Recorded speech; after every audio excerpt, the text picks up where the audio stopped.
మత్తు పదార్థాలు స్మార్ట్ ఫోన్లు మానసిక రోగాలకు కారణమవుతున్నాయన్నారు MGM hospital psychology department head doctor Srinivas. సొసైటీలోని 20% మంది ప్రజలు మానసిక రోగులేనన్నారు. మత్తు పదార్థాలను పూర్తిగా నిషేధిస్తే యువత నేరాలు చేయకుండా నిరోధించొచ్చని తెలిపారు. దీనిపై మోర్ డీటెయిల్స్ మా ప్రతినిధి వేణు అందిస్తారు. మారుతున్న పరిస్థితుల్లో మానసిక రోగుల సంఖ్య రోజు రోజుకు పెరుగుతుంది. ముఖ్యంగా యువత అటు చెడు వ్యసనాలకు బానిసవుతూ కూడా మానసిక రోగుగా మిగులుతున్న పరిస్థితి. ప్రస్తుతం అసలు యువత లోపల వస్తున్న మార్పులు ఏంటి, ఎందుకు చెడు వ్యసనాల బారిన పడుతున్నారు, అసలు ఎంజిఎం సంబంధించినటువంటి సైకాలజిస్ట్ ప్రొఫెసర్ డాక్టర్ శ్రీనివాస్ గారు నాతో మాట్లాడదాం. సార్ నమస్తే.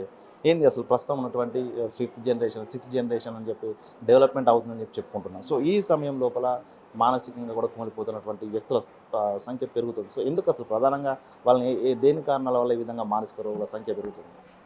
అంటే అవగాహన లేదు కానీ యాక్చువల్గా WHO అంచనాల ప్రకారం 20% ఆఫ్ ది పాపులేషన్కి మానసిక వ్యాధులు ఉంటాయి మామూలుగానే. అది ఆ పర్సంటేజ్ ఆన్ అన్ యావరేజ్ కొంచెం ఒక చోట ఒక ప్రాంతంలో ప్రపంచంలో కొంచెం తక్కువ ఉండొచ్చు, కొద్దిగా ఒక ప్రాంతంలో ఒక 2-3% ఇటు అటు ఉండొచ్చు. కానీ అంటే 5గురిలో ఒకరికి మానసిక వ్యాధి ఉంటుంది. మనది 140 crores పాపులేషన్ ఉంది కాబట్టి అందులో 20% వేసుకుంటే సుమారుగా 28 కోట్ల మంది మానసిక వ్యాధిగ్రస్తులు భారతదేశంలో ఉంటారు. అది మన యూపీ జనాభా కన్నా ఎక్కువ, most populated state in this country.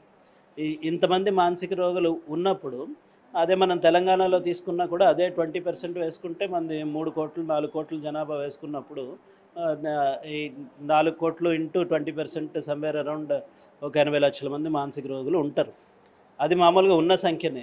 Awareness పెరుగుతుంది కాబట్టి రోగుల సంఖ్య పెరిగినట్లుగా కూడా అనిపిస్తుంది.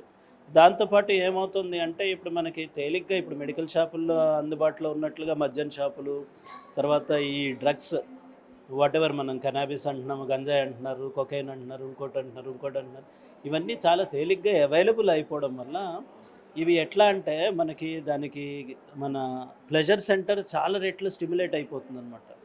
అంచేత ఒక్కసారి అది టచ్ చేసాము అంటే అలవాట్లోకి వెళ్ళిపోతారు. వీటి అవైలబిలిటీ పెరిగిపోవడంతో వీటికి బానిస అవ్వడం కూడా పెరుగుతుంది.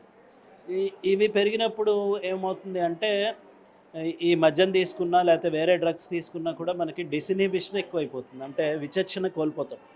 ఇది చేయాలి వద్దు అని ఆలోచించే విచక్షణ కోల్పోతాం. ఆ విచక్షణ కోల్పోవడం వల్ల ఏంటి అంటే మనం ఇంపల్సివ్గా సూసైడ్ చేసుకోవడం కానీ, లేదంటే క్రైమ్ చేయడం కానీ, సెక్చువల్ క్రైమ్స్ కానీ, వేరే ఇతర క్రైమ్స్ కానీ ఇవన్నీ కూడా జరిగే అవకాశం పెరుగుతుంది. అది అంచేత మనకి ఈ సబ్స్టెన్సెస్ అవైలబిలిటీ బేసిక్గా మనకి సమస్య ఎక్కడొచ్చింది అంటే అవి తేలిగ్గా అందుబాటులోకి వచ్చేసినాయి ఇప్పుడు. అది మీరు ఏ కార్నర్లో చూసినా కూడా చిన్న చిన్న బడ్డీల్లో కూడా ఈ ఈ పదార్థాలన్నీ దొరకడం. దాంతో ఇంకొకటి ఏంటంటే మన ఇప్పుడు ఈ యాక్సెస్కి ఒక రకంగా మన ఇంటర్నెట్, మొబైల్ ఇవన్నీ కూడా సహకరించాయి అన్నమాట. ఒక 3rd class Belmont school student ఇక్కడ హాస్పిటల్కి వచ్చినప్పుడు నీకు గంజాయి గురించి ఎట్లా ఐడియా వచ్చింది అని ప్రశ్నిస్తే అతను చెప్పిన సమాధానం ఏంటంటే సెల్ ఫోన్ తీసుకొని 10 different ways of taking ganja అని దాంట్లో కొట్టి నాకు చూపిస్తున్నాడు. సో వాళ్ళకే అంత తేలిగ్గా అది ఎలా తీసుకోవాలి, అది ఎక్కడ దొరుకుతుంది, అన్నీ అంత సులువుగా మనకు దొరుకుతున్నప్పుడు వీటికి బానిస అవడం గురించి మనం ఆశ్చర్యపోనవసరం లేదు. అంటే ప్రస్తుతం సార్ గాంజా కానీ ఇతర మత్తు పదార్థాలు కానీ సో క్రైమ్ను పెంచేటువంటి కారణాలు కాబట్టి వాటిపై కొంత ప్రభుత్వం కొంత స్పెషల్ ఫోకస్ పెట్టింది. అయినా కూడా క్రైమ్ రేట్ పెరుగుతుంది, యువత లోపల సూసైడ్ చేసుకోవాల్సిన ఆలోచన పెరుగుతుంది. సో దీన్ని ఎట్లా అడ్డుకట్టవేయాలి? సో బంధువులకు చెప్పుకోలేరు, ఫ్రెండ్స్కి కూడా చెప్పుకోవట్లేదు. సో లోన్లీగా ఫీల్ అవుతూ ఇట్లాంటి సూసైడ్ చేసుకునేటువంటి పరిస్థితులు ఉన్నాయి. సో ఏంటి అసలు వాళ్ళ మార్పు చేయాలంటే అసలు బంధువులు కానీ వాళ్ళ చుట్టుపక్కల ఫ్రెండ్స్ ఏం చేయాలి, అసలు వాళ్ళకి ఏం సూచనలు ఇస్తారు? అంటే ముందుగా ఏంటంటే ఈ పదార్థాల దగ్గరికి పోవడం చాలా జాగ్రత్తగా ఉండాలి. యువత ముఖ్యంగా ఎందుకు ఈ పదార్థాలకి లోన్ అవుతారు అంటే మన మెదడు నిర్మాణం కింద నుంచి పైకి జరుగుతుందన్నమాట. ఇప్పుడు మన హయ్యర్ సెంటర్స్ మెదడులో ఉన్నవి క్లాస్ రూమ్ టీచర్స్ లాంటివి, అవి ఇంకా ఫార్మ్ అవ్వవు అనమాట. దాంతో క్లాస్ రూమ్లో టీచర్ లేనప్పుడు పిల్లలు ఎట్లా అల్లరి చేస్తారో అట్లనే వీళ్ళ లోవర్ సెంటర్స్ అన్నీ డెవలప్ అయిపోవడం వల్ల వీళ్ళకి ఇంపల్సివిటీ ఎక్కువ ఉంటుంది, దుడుకు స్వభావం ఎక్కువ ఉంటుంది, అన్నీ ఎక్స్పెరిమెంట్ చేయాలని అనిపిస్తూ ఉంటుంది. 120 కిలోమీటర్ల స్పీడ్తో వెళ్ళి చూద్దాం, 150 కిలోమీటర్ల స్పీడ్లో వెళ్ళి చూద్దాం ఏమవుతుంది, లేదంటే ఇది గంజాయి నోట్లో పెట్టుకొని ఒకసారి పీల్చి చూద్దాం ఏమవుతుంది, ఆల్కహాల్ తీసుకుని చూద్దాం ఏమవుతుంది అన్న స్వభావం న్యాచురల్గానే యువతలో ఎక్కువ ఉంటుంది. ఆ స్వభావం యువతలో ఎక్కువ ఉన్నప్పుడు వాటికి ఇవి అవైలబిలిటీ ఎక్కువ అయినప్పుడు ఏమవుతుంది అంటే వాళ్ళు దానికి బానిస అయ్యే అవకాశం కూడా ఎక్కువ ఉంటుంది.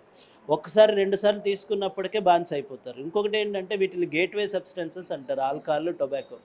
వీటికి అలవాటు పడిన వాళ్ళు వేరే పదార్థాలకు అలవాటు పడిన గ్రూప్కి దగ్గరగా వెళ్తారు కాబట్టి వాళ్ళకి ఆ గ్రూప్లోంచి మళ్ళీ వాళ్ళ దగ్గర వేరే పదార్థాలు మెల్లమెల్లగా అలవాటు అవ్వడానికి అవకాశం. పిల్లాడి అకాడమిక్ పెర్ఫార్మెన్స్లో తక్కువ వచ్చేసింది, ఇదివరకుట్లా లేడు, పిల్లాడు నలుగురితోటి కలవట్లేదు, ఇదివరకుట్లా లేడు, లేదు పిల్లలు కొంచెం ఉద్రేకంగా మాట్లాడుతున్నాడు, నేను ఆత్మహత్య చేసుకుందాం అని మాట్లాడుతున్నాడు, డల్గా ఉంటున్నాడు, ఏడుస్తున్నాడు, విచిత్రమైన ప్రవర్తన కనిపిస్తుంది. ఇలాంటివన్నీ ఉన్నప్పుడు ఏంటంటే వెంటనే దాని మీద మనం ఫోకస్ చేసి పిల్లోడితోటి మాట్లాడుతూ కూడా ఉండాలి. ఆ పిల్లోడితోటి క్లోజ్ అటాచ్మెంట్ ఎస్టాబ్లిష్ చేసుకున్నప్పుడే పిల్లలు తల్లిదండ్రులతోటి వాళ్ళకున్న సమస్యలు కానీ, వాళ్ళు వాడుతున్న పదార్థాలు కానీ, వాళ్ళు తిరుగుతున్న మనుషులతోటి ఇది కానీ పేరెంట్స్కి చెప్పడానికి, పేరెంట్స్కి టీచర్స్కి చెప్పడానికి సిద్ధపడతారనమాట. సో వాళ్ళతోటి క్లోజ్గానే ఉంటూ వాళ్ళకి లక్షణాలు అవన్నీ కనుక్కోవడం ఒకటి, ఇలాంటి లక్షణాలు కనిపించినప్పుడు వాళ్ళని మానసిక వైద్యుల దగ్గర తీసుకురావడం అది చేయాల్సి ఉంటుంది. అది థ్యాంక్ యూ సార్. ఇది మొత్తంగా ప్రస్తుతం ఉన్న రోజు లోపల మానసిక రోగుల సంఖ్య అటు మత్తు పదార్థాలే కాదు, సెల్ ఫోన్ ద్వారా కూడా పూర్తిగా ప్రధానంగా యువత కూడా చెడు వైపున మలుతున్న పరిస్థితి కనిపిస్తోంది. ఇక ప్రధానంగా ఇది సొసైటీ అంతా కూడా కుంకుమడిగా ఈ యొక్క చేసి వ్యసనాల నుంచి, అదేవిధంగా స్మార్ట్ ఫోన్ అడిక్షన్ నుంచి కూడా బయటపడితేనే తప్ప రాబోయే రోజుల లోపల మానసిక రోగ సంఖ్య తగ్గదంటూ కూడా సైకాలజిస్ట్ శ్రీనివాస్ చెప్తున్నారు.